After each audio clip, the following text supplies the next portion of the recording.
Well, hi there. My name is Doug Rogers with Remax Coastal Properties here in beautiful Destin, Florida.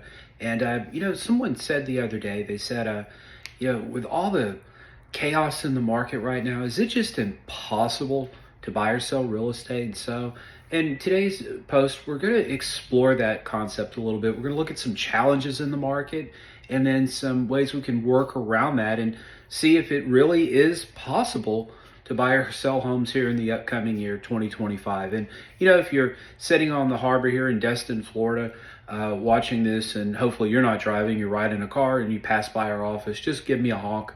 But if you're viewing this video from Houston, Atlanta, Minneapolis, believe it or not, one of our feeder markets, most of the stuff we're going to talk about today is universal. It's not specific just to the Emerald Coast. So let's take a closer look. First of all, let's look at some of the challenges the market has faced in 2024, and we expect to see really in the coming new year as well.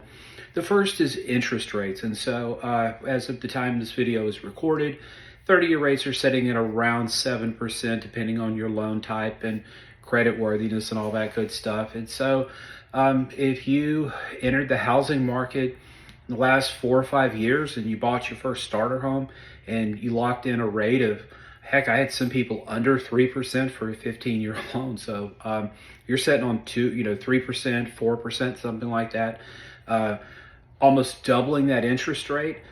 Yeah, that's scary. If you bought and sold real estate over the last 20, 30, 40 years, well, there was a time my father, he bought a house in the late 70s, early 80s. The interest rate was 13%, and he bragged at the office. He tells me this story, he used to tell me this story about how he was so proud of his 13% interest rate that he signed on. So it's just a matter of, what we're used to and what's expected. And yes, houses were cheaper back then, and that makes a difference. But interest rates over the past 40, 50 years, they've just varied greatly, and this is about the average rate. So, but it's still something that has been a major challenge this year, helping people understand that. Another challenge deals with homeowners insurance.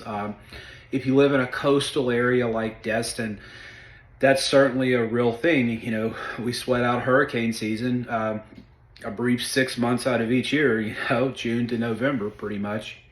And so, you have homeowners insurance, and then you also have flood insurance. And so those rates can be high. Back in the olden times when we sold real estate, you might wait until the very last minute of escrow to get an insurance claim. Just, whoever your car insurance provider is, just get a quote from them. If you don't like it, you can always switch in a year or so don't worry about it. Nowadays, I've shifted that to where I strongly advise my buying clients, get some insurance bids as soon as we find that house. In fact, get a quote during the inspection period so there are no unpleasant surprises, and don't be afraid to shop around. So we have interest rates, kind of creating some headwinds, homeowners insurance, a lack of inventory, and it's more pronounced in certain price ranges rather than others. If you're looking for a single family home in Destin, Florida, and it needs to be in good enough condition to qualify for FHA or VA type financing, and you're under $500,000, you're going to struggle if you want a single family home in 3 bedrooms. It's just going to be very difficult. Some of the other price points have higher, more options to choose from, but a lot of them are pretty bare. It's getting better. In fact, it's quite a bit better than it was in 2023, but they're still in certain price brackets.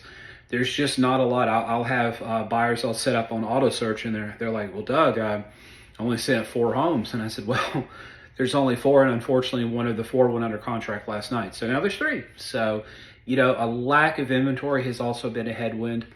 And along with that, just sticker shock. So, inflation has been a big thing, not just in housing, but just going to the grocery store. There was a time if I bought $300 worth of groceries, my family was going to feast for like 10 days, and I had 4 kids, that I raised. And so nowadays, if it's under a couple of $100 at the grocery store, I don't even need help from anyone in the family bringing the groceries upstairs to the condo. I mean, I can do that in one trip, and carry my car keys and a Coke.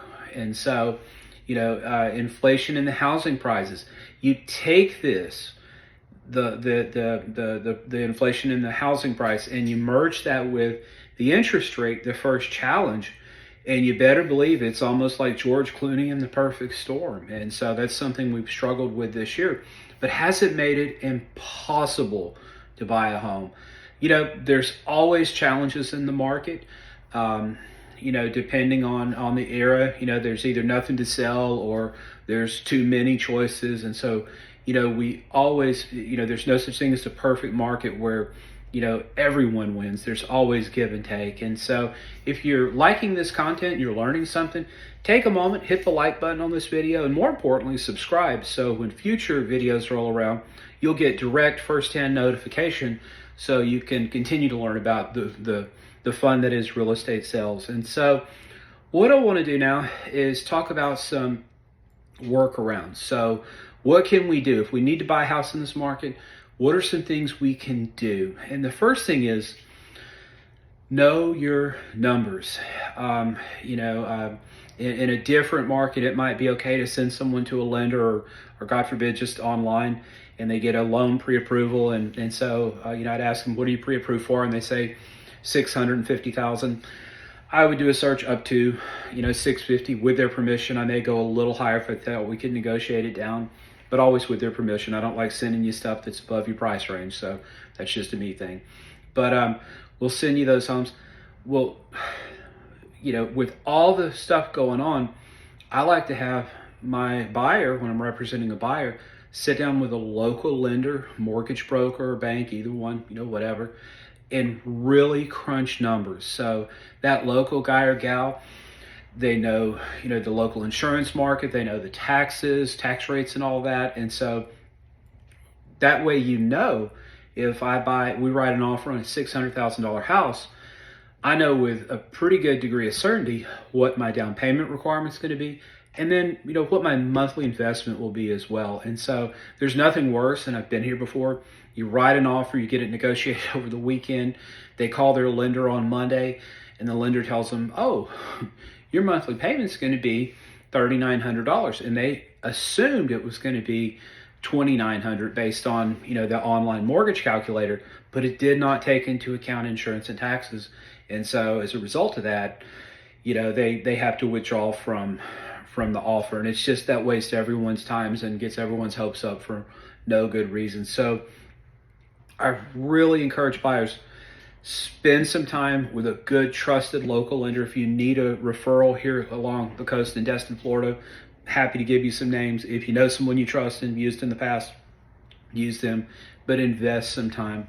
And secondly, learn to temper your expectations a little bit in terms of what your housing you can afford. And so I remember when I went to college, Stephen F. Austin State University in Nacogdoches years and years ago, I didn't see my dorm room until I sat foot on campus, ready to go to classes, 2 days later or whatever it was. I had no clue.